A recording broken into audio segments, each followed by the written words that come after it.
Hello dear students, welcome to my channel physics with Anjali Girdhar. तो आज हम करने वाले हैं क्लास 9th फिजिक्स का chapter work energy and power. ये पार्ट 3 है। तो चलिए शुरू करते हैं। Transformation of energy in nature, the change of one form of energy into another form of energy is known as transformation of energy. Energy का transformation किसे कहते हैं? जब एनर्जी की जो एक फॉर्म है वो दूसरी फॉर्म में चेंज होती है तो उसको अपने ट्रांसफॉर्मेशन ऑफ एनर्जी कहते हैं। इसके कुछ एग्जांपल्स दे रखे हैं अपने को। Potential energy of water is converted into electricity in dams. जो डैम्स होते हैं, जो बांध होते हैं, उसमें जो वाटर की पोटेंशियल एनर्जी है वो कन्वर्ट होती है इलेक्ट्रिसिटी में। Electricity is converted into heat energy in heaters. Heaters के अंदर क्या होता है? जब अपने हीटर का प्लग ऑन करते हैं तो इलेक्ट्रिक एनर्जी आती है जो कि हीट एनर्जी में कन्वर्ट हो जाती है। Chemical energy of fuel is converted into mechanical energy in engines. Engines में क्या होता है? केमिकल एनर्जी होती है जो कि कन्वर्ट हो जाती है मैकेनिकल एनर्जी में। फ्यूल की जो केमिकल एनर्जी होती है, अपने किसी भी व्हीकल में जो फ्यूल डालते हैं तो उसकी जो केमिकल एनर्जी है वो मैकेनिकल एनर्जी में चेंज हो जाती है, मतलब काइनेटिक और पोटेंशियल एनर्जी में चेंज हो जाती है।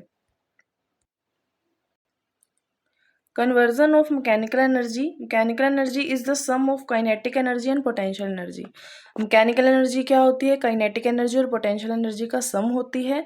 If there is no loss then mechanical energy of a system is always constant. अगर कोई भी loss ना हो एनर्जी का तो mechanical energy जो है वो constant रहती है किसी भी सिस्टम की। तो potential energy plus kinetic energy is equal to constant. और पोटेंशियल एनर्जी क्या होती है? mgh। और काइनेटिक एनर्जी क्या होती है? Half mv²। दोनों का जो सम है वो क्या रहेगा? कांस्टेंट रहेगा। नेक्स्ट अपने बात कर रहे हैं पावर की। Power is defined as a rate of doing work और rate of transfer of energy. Power क्या होती है?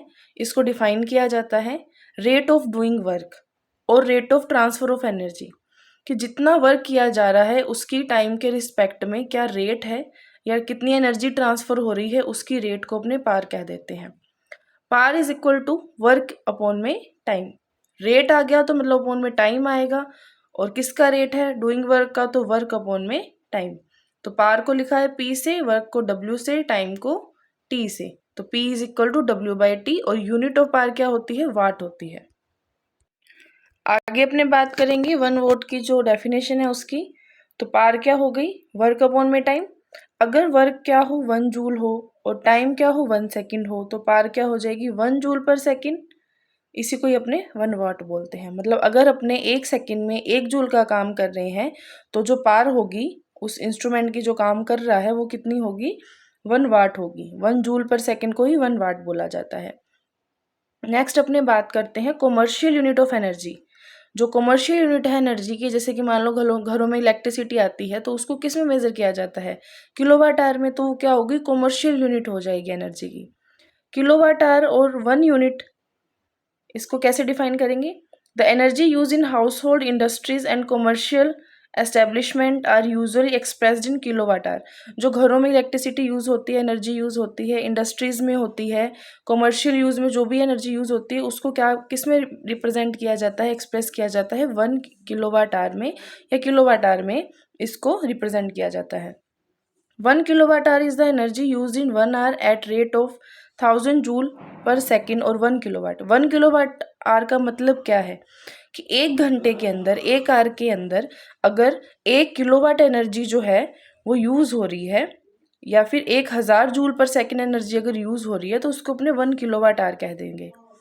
अब 1 किलोवाट आवर को अपनों चेंज करना है जूल में, तो किलोवाट है, इसको वाट में चेंज करेंगे। सबसे पहले किलो किसके लिए आता है? 1000 के लिए, तो 1000 वाट आ गया।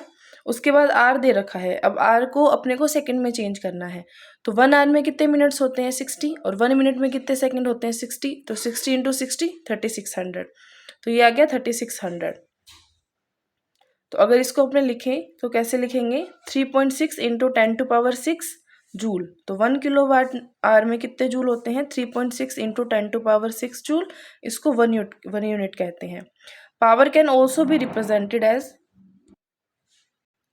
पावर को और कैसे रिप्रेजेंट किया जा सकता है? पावर कैन ऑल्सो भी represented as P is equal to F V. F है फोर्स अप्लाइड, वी है वेलोसिटी ऑफ ऑब्जेक्ट। अभी आया कैसे वो देखते हैं। पावर का फॉर्मूला क्या बताया है आपको? वर्क अपॉन में टाइम। वर्क क्या होता है, फोर्स इनटू डिस्प्लेसमेंट। अपनों ने स्टार्टिंग में बात की थी कि फोर्स और डिस्प्लेसमेंट का जो मल्टीप्लाई है उसी को ही अपने वर्क बोलते हैं। तो W की जगह अपनों ने क्या रखा, F इंटू एस अपॉन में T। अब देखिए V क्या होता है, वेलोसिटी, डिस्टेंस अपॉन में टाइम होता है, या डिस्प्लेसमेंट अपॉन में टाइम होता है। तो डिस्प्लेसमेंट अपॉन में टाइम की जगह अपनों ने V रख दिया, तो पार क्या आ गई, P is equal to F into V. ये पार का जो सेकेंड फॉर्मूला हो जाएगा। तो इसी के साथ अपना चैप्टर कंप्लीट होता है। मिलते हैं नेक्स्ट क्लास में। Thank you for watching the video.